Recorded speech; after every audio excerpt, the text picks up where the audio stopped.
Section 2. You hear a talk by a counsellor from the University of New South Wales, who will introduce some useful facilities and services on the campus. First, you have some time to look at questions 11 to 15.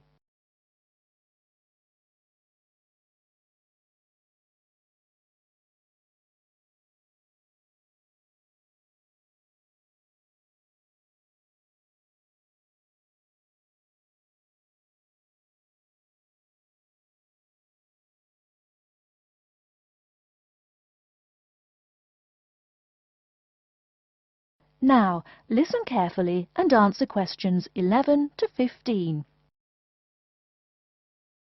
Hello everyone, and welcome to the University of New South Wales. The first thing I'd like to do at today's orientation session is get you all oriented.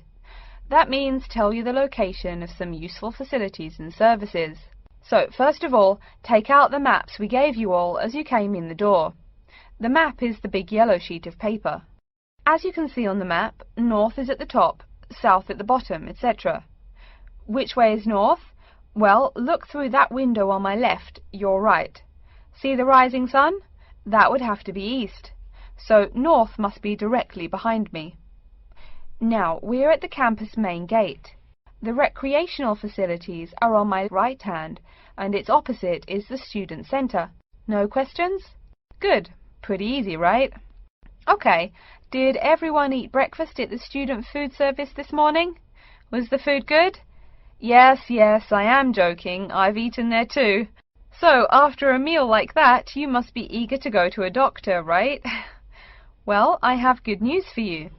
The Student Health Centre is located about half a kilometre straight north of here. Look on your maps. You see the street on the east side of this building, Ned Kelly Avenue? Just follow that about 500 metres and the health centre will be on your left at the 3rd cross street. Now, I know you all just got here, so you must be wondering how to tell your folks you've arrived safely, how much you miss the dog, and how you already need more money. If you don't have an iPhone, you probably are wondering where to find a computer. Well, I have good news.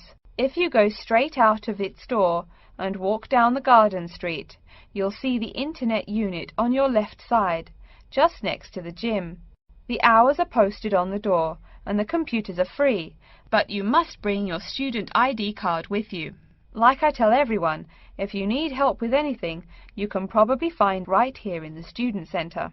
Do you see the 4 buildings there between the student centre and the library? Those are the dormitories.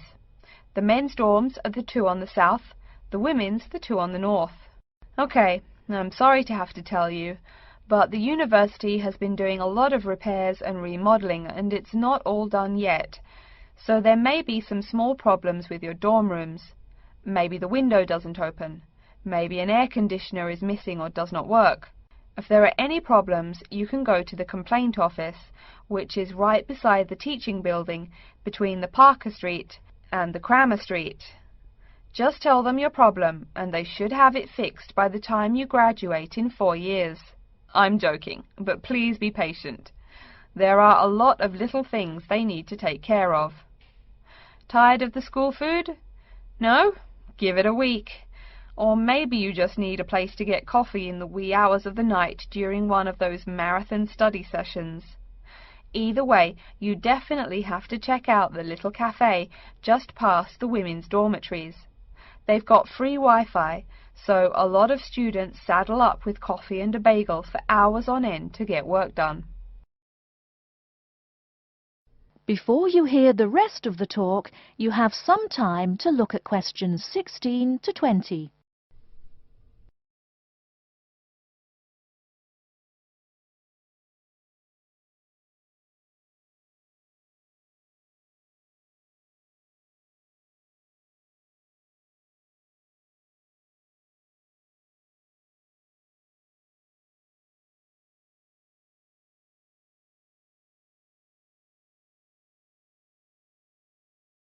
Now listen and answer questions 16 to 20.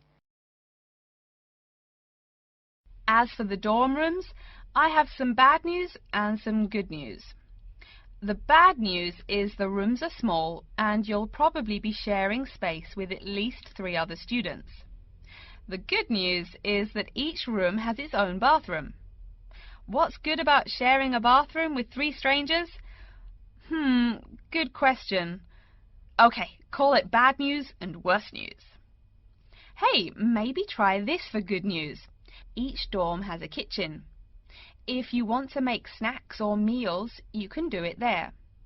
You can buy food containers at any campus convenience store, so you can store your food in the kitchen.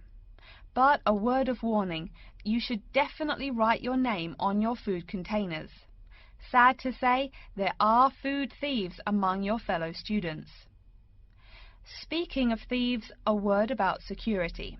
I mean, this is Australia, and we do get drunken bush rangers wandering onto campus.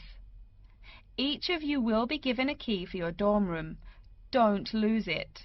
You have to pay for any replacement and fill out a bunch of papers too. Red tape, huh? Your key does not work for the front door of your dorm, however. To the right of each door, there's a keypad with numbers.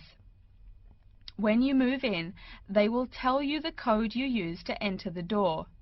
Please do not tell the code to people who do not live in the dorm. Let's see. Have I forgotten anything? Oh yes, most of you are not rich, correct? So when your clothes get dirty, you can't just throw them away and buy new ones. That means you have to learn to do laundry. Or, men, that means you have to hurry up and get married. If you decide to wash those clothes and not get married, there are laundries in each dorm. Where? Oh, I almost forgot to tell you. The laundry for each dorm is in the basement. Some real good news this time if you're a student, it is free. You do have to buy your own soap, however. The laundry closes, by the by, at 11:30. And now that I've mentioned 11:30, please remember, the dorm doors are locked at 11:30 p.m. Your code will not work. If you want to get in, you'll have to call the night watchman. Don't worry, you can get that number at the dorm office. Yes, the dorm office and the complaint office are the same office. All right then. Before we continue, are there any questions? That is the end of section 2. You now have half a minute to check your answers.